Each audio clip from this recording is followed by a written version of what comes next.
we streaming? I think so.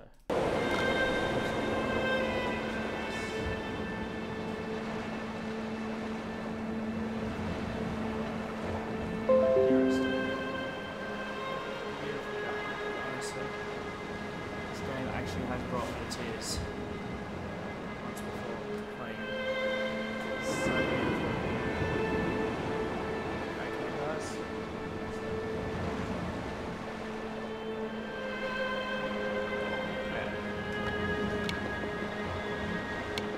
Let's go.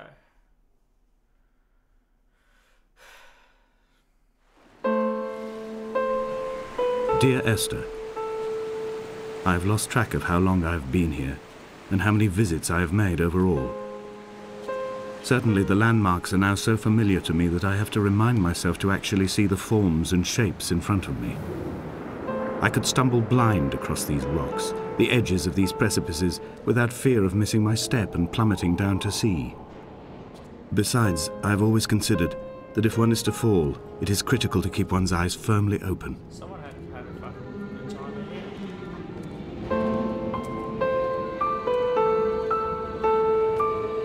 I'd cry again playing this, I guarantee it. This game was just one of the best in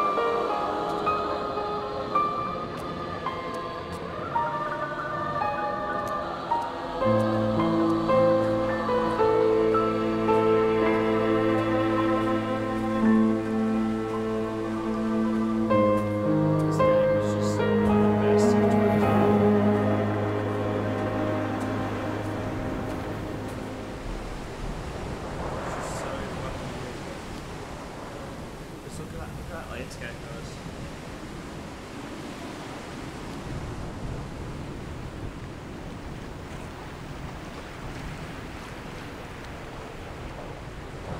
It's just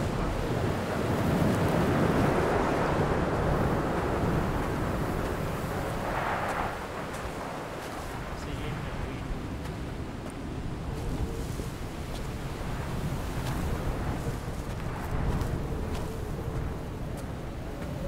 never actually been very Donnelly reported the legend of the hermit, a holy man who sought solitude in its most pure form.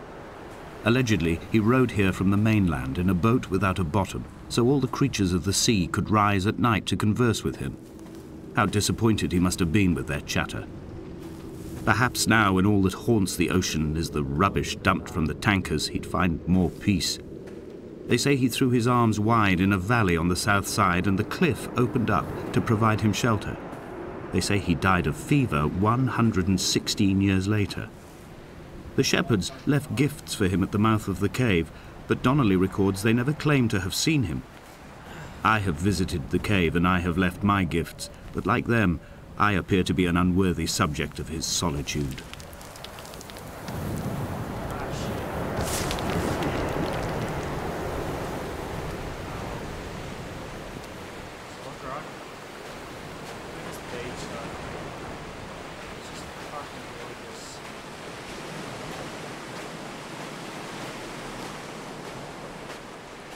I think the whole gist of this game is just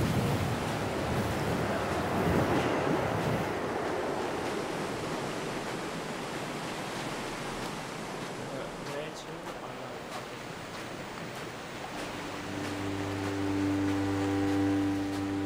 know. Those islands in the distance, I am sure, are nothing more than relics of another time, sleeping giants, somnambulist gods laid down for a final dreaming. I wash the sand from my lips and grip my wrist ever more tightly. My shaking arms will not support my fading diaries. Guys, I'm almost in tears after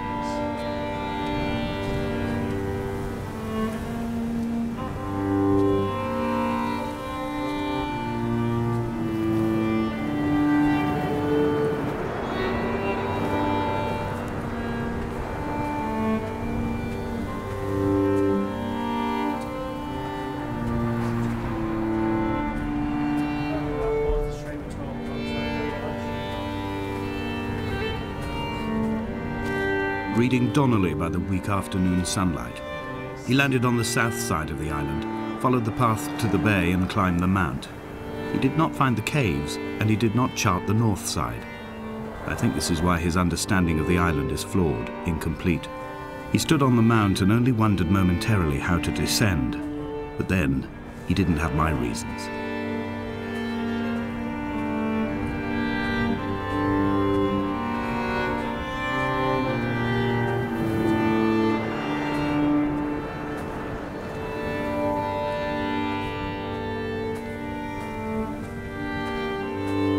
When someone had died or was dying, or was so ill they gave up what little hope they could sacrifice, they cut parallel lines into the cliff, exposing the white chalk beneath. You could see them from the mainland or the fishing boats, and know to send aid or impose a cordon of protection, and wait a generation until whatever pestilence stalked the cliff paths died along with its hosts. My lines are just for this: to keep any would-be rescuers at bay. The infection is not simply of the flesh.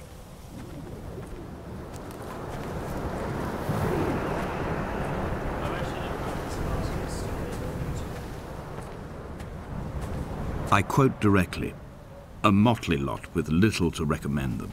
I have now spent 3 days in their company. That is, I fear, enough for any man not born amongst them.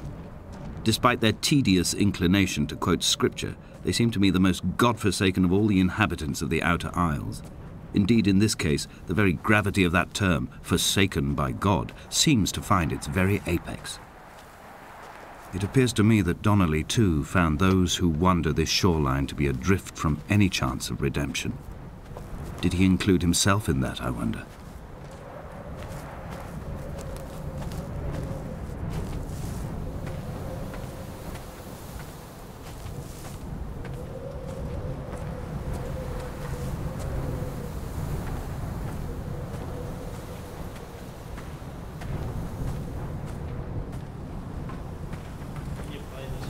Dear Esther, I met Paul.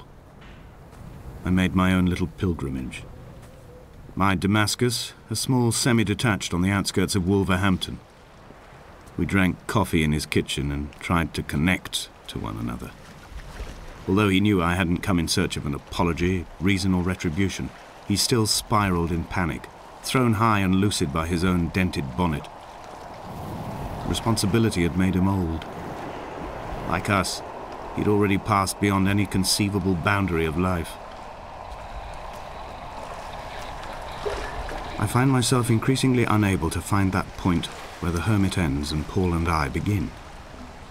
We are woven into a sodden blanket, stuffed into the bottom of a boat to stop the leak and hold back the ocean. My neck aches from staring up at the aerial. It mirrors the dull throb in my gut where I am sure I've begun to form another stone. In my dreams, it forms into a perfect representation of Lot's wife, head over her shoulder, staring along the motorway at the approaching traffic in a vacuum of fatalistic calm.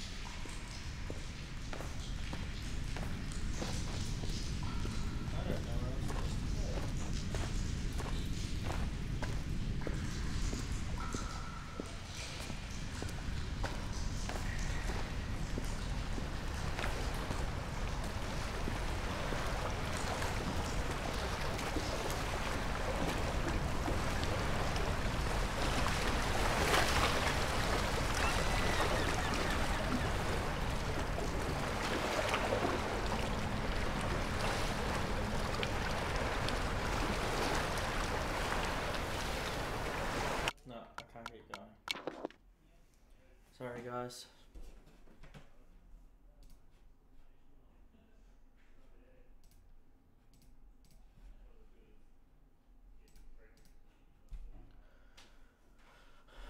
What else have I got I can play?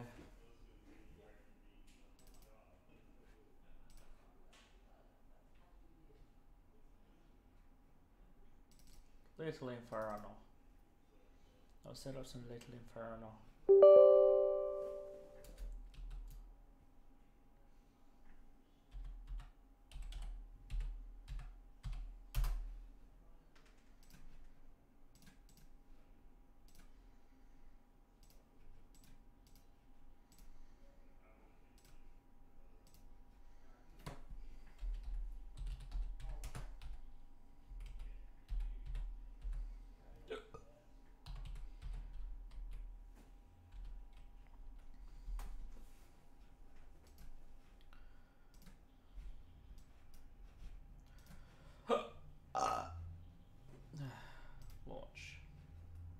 I'm already streaming, so it'll just come on. Okay, cool.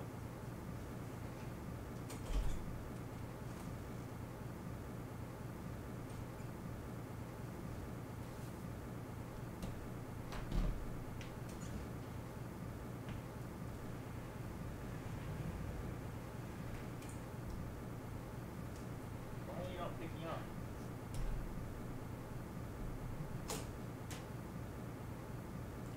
Oh, this is ridiculous.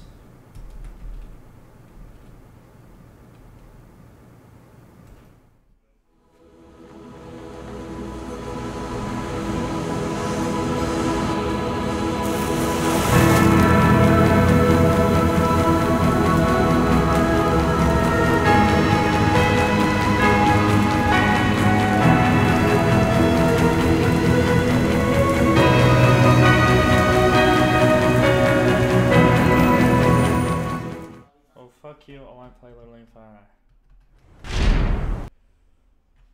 Go back to fucking dungeon. Oh, okay, hang on.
Burn, you cunt, burn. Burn. No, you can do it in terms and conditions. Jam them up your fucking ass. Congratulations on the legitimate purchase of your brand new Little Inferno Entertainment fireplace. We've cleverly crafted each fireplace to warm your home and your heart. Stay warm in there.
I'm all snowed up in front of my little inferno entertainment fireplace.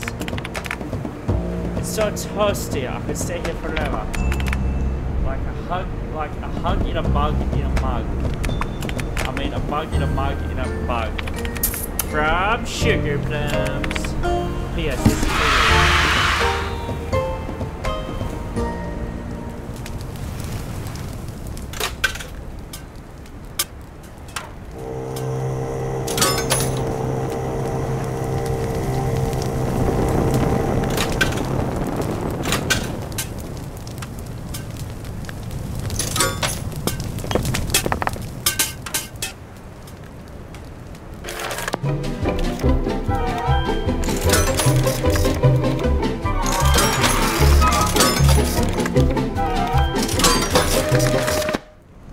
Hello. This fucking cave, man. I love it.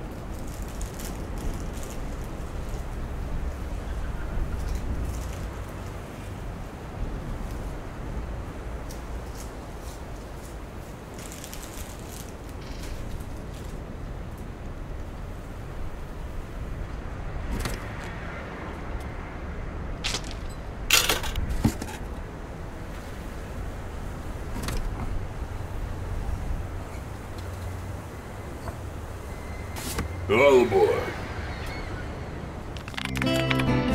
Hello, it's me again. It smells like something burning. Did you get a little inferno fireplace too? It seems like everyone has one these days. Everyone I know has one. Everyone I don't know has one too. But stuff is pretty fun. Be careful. The instructions said something immortalizes the fire is, but I burn them, so we'll never know. From your new friend, Sugar Plums. Ahoy. Yar. I'm gonna have to shout out to Jacksepticeye. He did literally a photo a while back, and it was fucking awesome.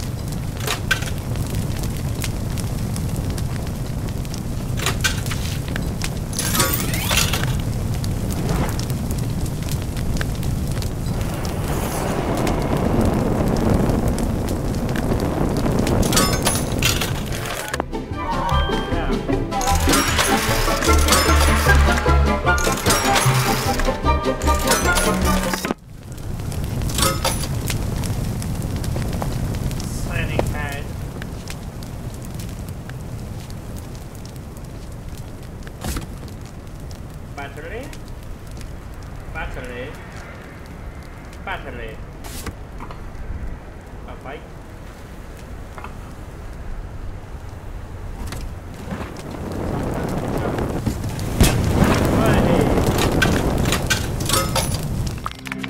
And it's me again. I already burned all my stuff. Will you send me something? I need some more fireflies. Oh, hang on. I'll get you some fireflies, darling.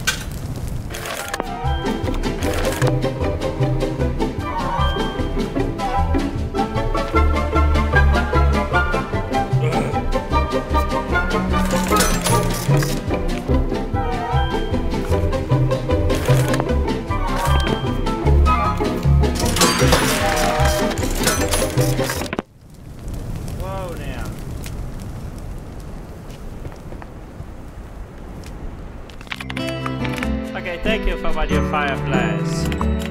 Each one was like a little wish. I set them free to see where they would go, but they all burned up. We knew they wouldn't last forever. Oh, I've got something for you, okay? It's attached. Just flip over the letter. Flip it again. Okay, here it is. It's for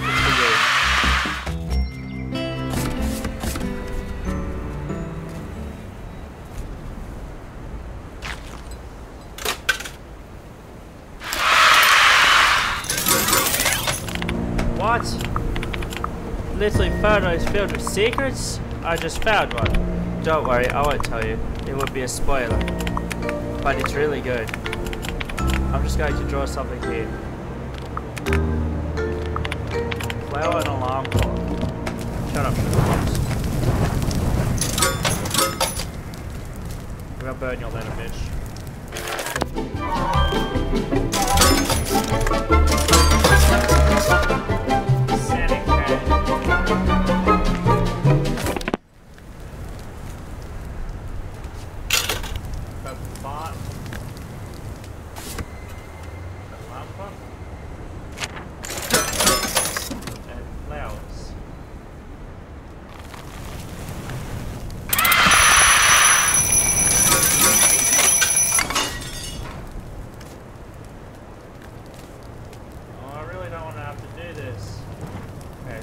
Sorry, Eve, you Pikachu.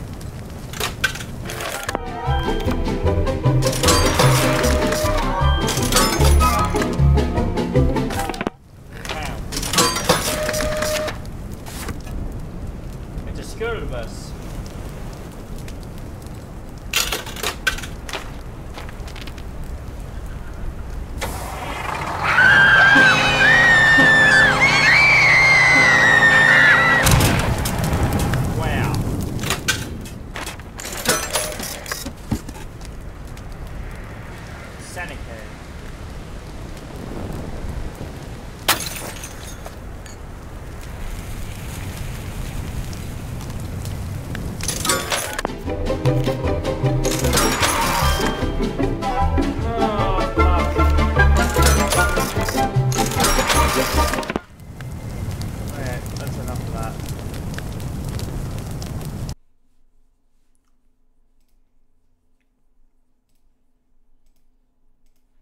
Oh, okay.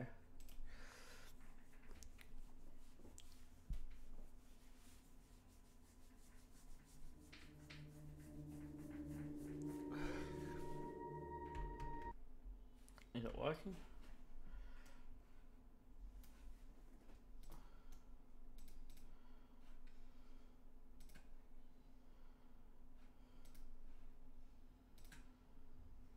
Are you picking up? Okay, we'll go out of it. And we'll go back in. Are you picking up?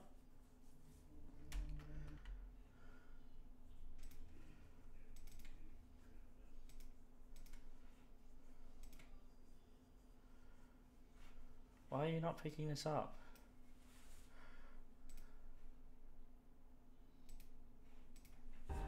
Fuck you then. Still can't do FNAF, okay. Go into Steam, do some Isaac.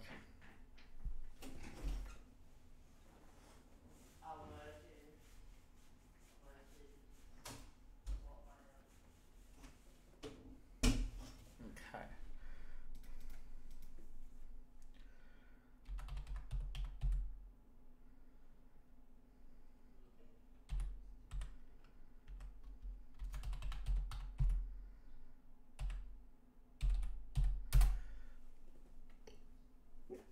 Ugh.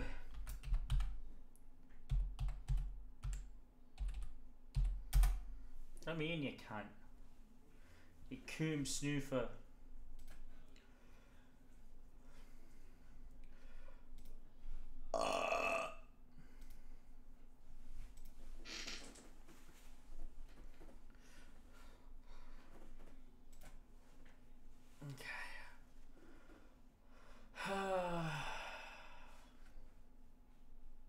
Get some more mods.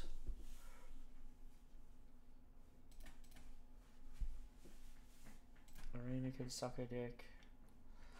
I can suck a dick, that can suck a dick. That can suck a dick. Second that. And that. And that.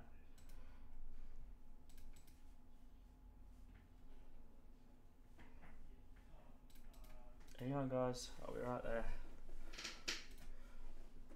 Playable Bone Brothers. Okay, I'm happy to play it said up a papyrus. Papyrus. Yeah.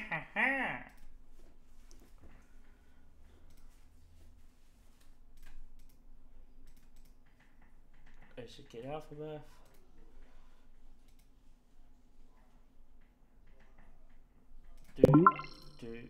Do. Let's go back to my room. Wait, what? Boom, boom, boom. Let's go back to my room.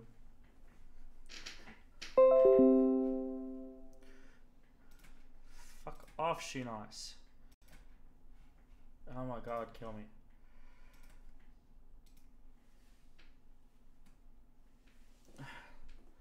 Colorful lasers. Yes, please.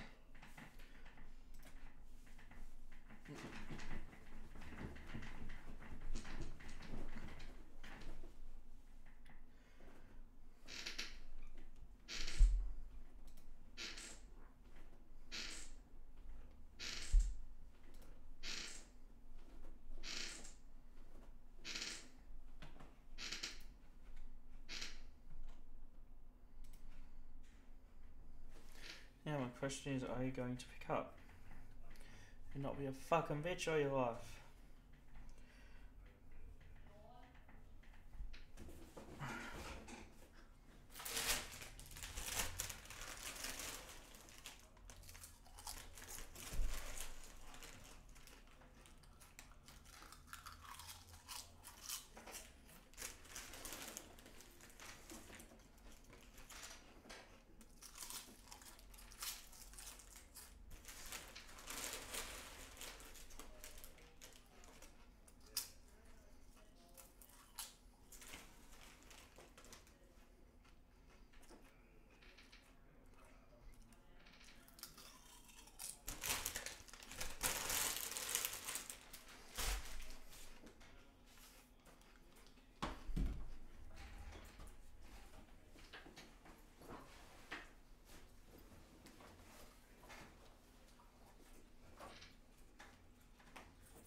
Isaac and his mother lived alone in a small house on a hill.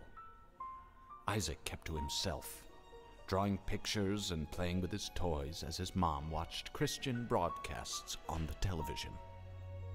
Life was simple, and they were both happy. That was until the day Isaac's mom heard a voice from above. "Your son has become corrupted by sin. He needs to be saved."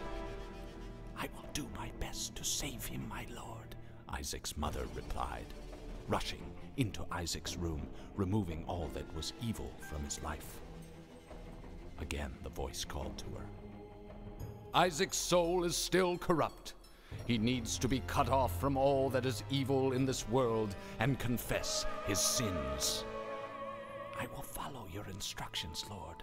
I have faith in thee," Isaac's mother replied, as she locked Isaac in his room, away from the evils of the world. One last time, Isaac's mom heard the voice of God calling to her. "You've done as I've asked, but I still question your devotion to me. To prove your faith, I will ask one more thing of you." "Yes, Lord, anything," Isaac's mother begged. "To prove your love and devotion, I require a sacrifice. Your son Isaac will be this sacrifice. Go into his room and end his life as an offering to me to prove you love me above all else." "Yes, Lord," she replied, grabbing a butcher's knife from the kitchen. Isaac watching through a crack in his door, trembled in fear. Scrambling around his room to find a hiding place, he noticed a trapdoor to the basement, hidden under his rug. Without hesitation, Kill me.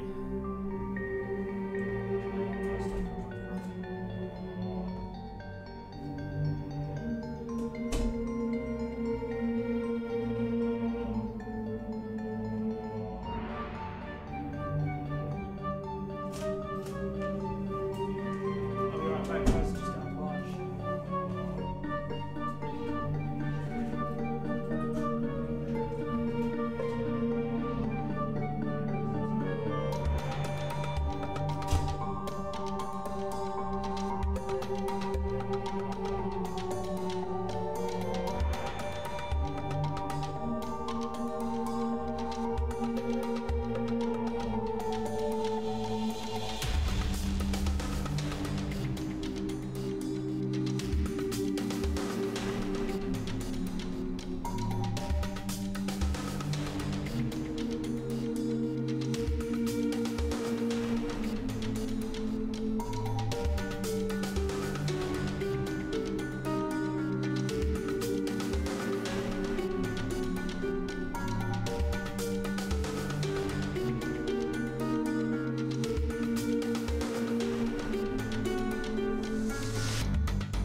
Okay, I'm gonna end this stream here for a minute. I'll be back.